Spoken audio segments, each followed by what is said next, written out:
अब क्या कारण है? ये प्रदेश की जनता क्यों नरेंद्र भाई मोदी को फिर से इस देश का प्रधानमंत्री बनाना चाहती है? इसका कारण है, बड़ा ठोस कारण है। 10 वर्षों का मोदी जी का प्रधानमंत्री के रूप में कार्यकाल जो मोदी जी का है। मोदी जी जब पहली बार देश के प्रधानमंत्री बने थे, संसद की चौखट पर माथा रगड़ा था और कहा था कि ये मेरे लिए ईंट और गारे का बना भवन नहीं है, ये मेरे लिए लोकतंत्र का मंदिर है। और जब अंदर संसदीय शोध में नए बने सांसदों को जब संबोधित किया था, तो उन्होंने कहा था, ऐ मेरे देशवासियों, मेरी जो ये सरकार होगी, ये गांव और गरीब की सरकार होगी, ये गांव और गरीब की सरकार होगी। और 10 वर्ष की कोई योजना उठाकर देख लीजिए आप, किसी भी योजना के मर्म में जाकर देख लीजिए, किसी भी योजना का सेंट्रल आइडिया निकाल कर देख लीजिए, मोदी जी की हर योजना की विकास की गंगा जो है वो गांव और गरीब की झोपड़ी तक जाएगी, ये मैं पूरे विश्वास के साथ कह सकता हूं। ये विश्वसनीयता है मोदी जी की। मोदी जी ने जो कहा वो किया, इसलिए देश की जनता फिर से मोदी जी को प्रधानमंत्री बनाना चाहती है, ये मैं कहना चाहता हूं। अब मोदी जी की कितनी योजनाएं, उन सभी योजनाओं के विषय में आदरणीय विपिन सिंह परमार जी आपके साथ चर्चा करेंगे। मैं तो केवल ये कहना चाहता हूं, इस देश में यदि कोई गारंटी चलती है आज की डेट में, तो वो है मोदी की गारंटी। और मोदी की गारंटी मतलब हर गारंटी के पूरा होने की गारंटी। ये मोदी जी की विश्वसनीयता है। आप सुरक्षा की दृष्टि से देख लीजिए, देश की सुरक्षा में कोई समझौता नहीं होगा। कांग्रेस की सरकारें थी, पाकिस्तान के सैनिक हमारे वीर जवानों के सर काट कर ले गए थे। मोनी बाबा, उस समय के प्रधानमंत्री मनमोहन सिंह जी, कांग्रेस की बेचारी वो सरकार एक डोजियर देकर इतिश्री कर लेती थी। इतनी कमजोर, इतनी ट्रम्पल्ड, इतनी शेकी गवर्नमेंट थी वो, कि आपके जवानों ने हमारे जवानों के सर काट कर ले गए हैं, ये बड़ी बुरी बात है, ऐसे कहती थी कांग्रेस की सरकार। मोदी जी इस देश के प्रधानमंत्री बने, हिमाकत करने की कोशिश की। उड़ी का कांड आपको याद होगा। उस कांड के बाद मोदी जी ने देश को संबोधित करते हुए कहा था, जवाब मिलेगा, बराबर जवाब मिलेगा, यह कहा था उन्होंने।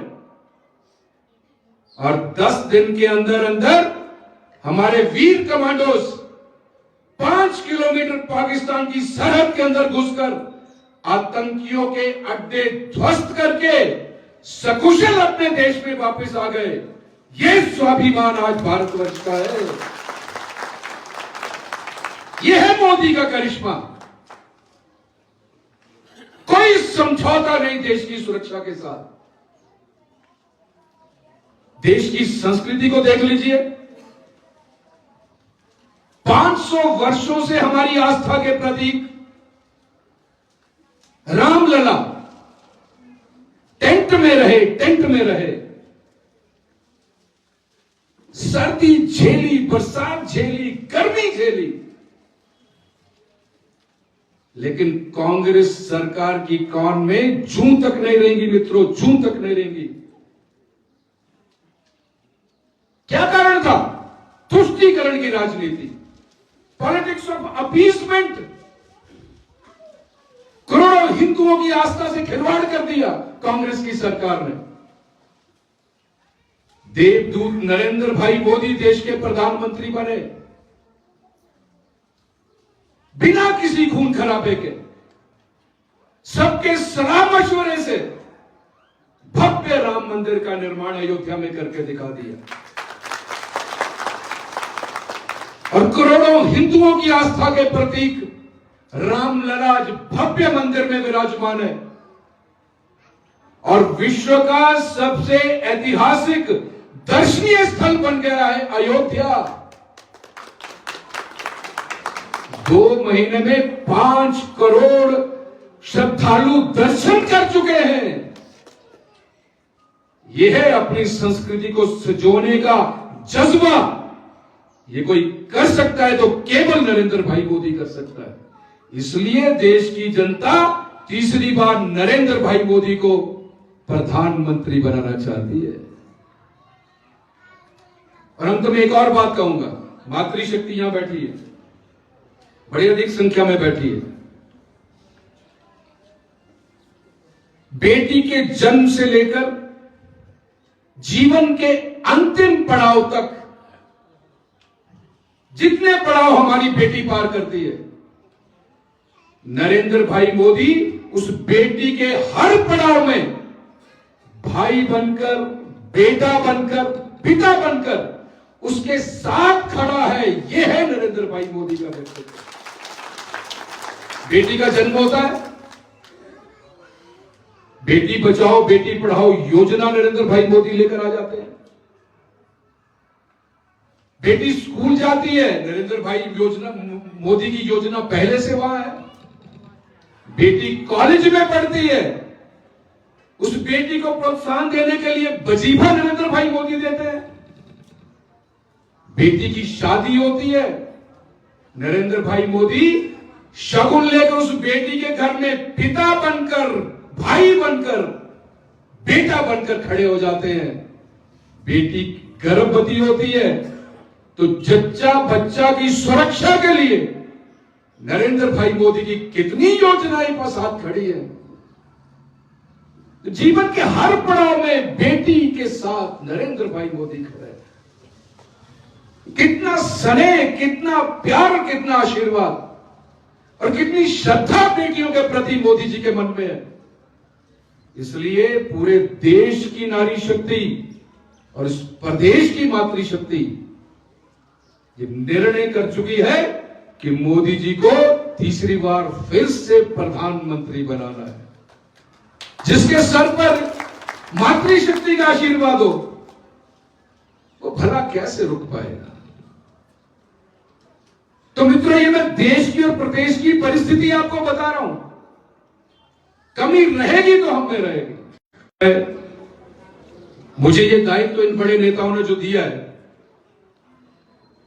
इसके लिए मैं इस मंच के माध्यम से इन सब नेताओं को हाजिर नाजिर जानकर ये आपको विश्वास दिलाता हूं, आपका विश्वास कभी टूटने नहीं दूंगा।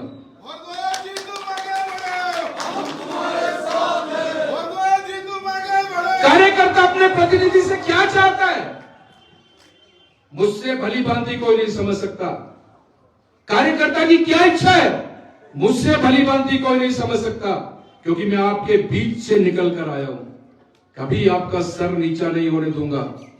और दिल्ली जाकर इन सभी नेताओं से सलाह मशवरा करके जो जो समस्याएं इस क्षेत्र की हैं, चाहे वो टूरिज्म की समस्या है, चाहे वो सड़क की समस्या है, चाहे वो रेल लाइन की बात है, बड़ी मजबूती से इनके नेतृत्व में दिल्ली में उठाऊंगा, ये मैं आपको विश्वास दिलाता हूं। और कल जब मैं भटियात विधानसभा क्षेत्र में था तो मेरे एक बड़े प्यारे मित्र हैं, उन्होंने मुझे मैसेज करके कहा कि आप घर चले गए, कार्यक्रम हो गया होगा, आप तो घर चले गए होंगे। तो मैंने उनको संदेश दिया, अब तो मेरा घर जो है वो कांगड़ा चंबा पार्लियामेंट्री है और सदा सदा के लिए मैं इनके चरणों में समर्पित हूं। ये मैंने उस मित्र को संदेश दिया था, वो आपको भी कहता हूं, सदा सदा के लिए आपके चरणों में समर्पित हो जाऊंगा। आपके दुख सुख में साथ साहस लेकर खड़ा होकर बड़ी मजबूती के साथ आपके साथ खड़ा होऊंगा। इन्हीं शब्दों के साथ बड़ा धन्यवाद आप सबका। जय भारत, जय हिमाचल, जय चंबा।